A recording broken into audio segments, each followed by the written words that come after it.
Ireland is the second most globalised country in the world, and Dublin is in the top tier of globally connected cities. And that's very important in terms of the approach to innovation and making sure that we're aware of all the indicators and how Dublin performs in that regard.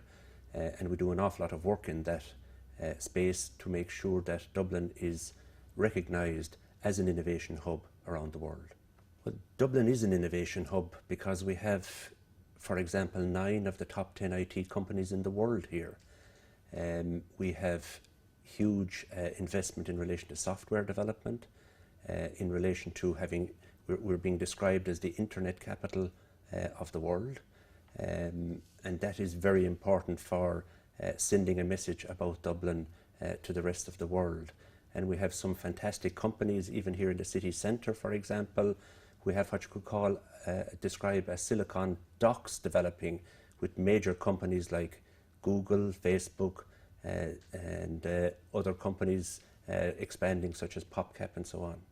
I think Ireland is now greatly admired for the steadfast way it's approaching its difficulties and working our way out of the problems that arose at the time.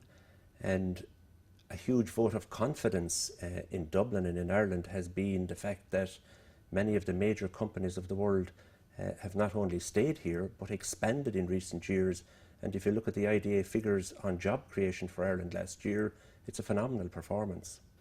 There are a number of initiatives occurring in relation to sustainability, which is one of the headings, I suppose, we use to drive the success of the city.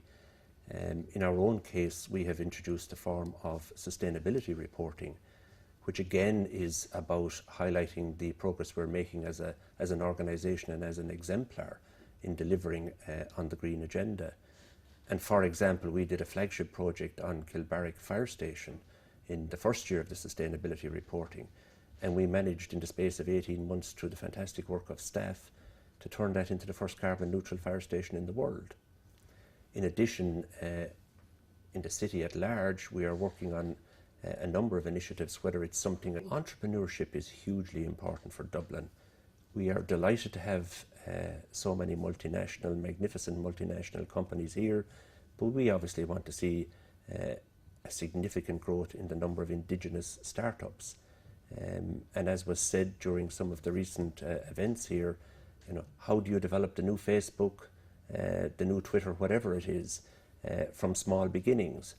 And part of our activity is based upon trying to make this happen through opening doors to people. For example, the Innovation Dublin Festival has been hugely helpful in promoting the whole and showcasing the huge amount of innovation and creativity that is already occurring in the city. And hopefully by people witnessing what's happening there, from school children right up to people who are already working, or maybe people who are not working, to see what can be achieved when people have a good idea and when maybe they come into contact with others and make that idea a reality. In many ways, people were looking at Dublin as a case study during the Celtic Tiger era. And now we're in what you might call Celtic austerity.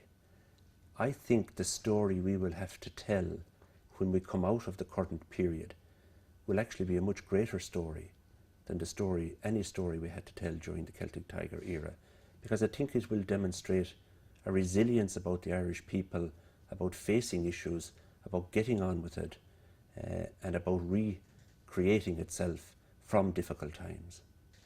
We have a very straightforward vision for Dublin. It's to be a creative, sustainable city where family, community and economy can prosper. Because while obviously a concentration on creativity and sustainability is hugely important, we also want to ensure that distinctly Dublin vibe, that people are aware of that, and that quality of life and wanting to live here is a huge part of the decision of somebody to come here. And that will be hugely important in terms of differentiating Dublin to other cities internationally into the future.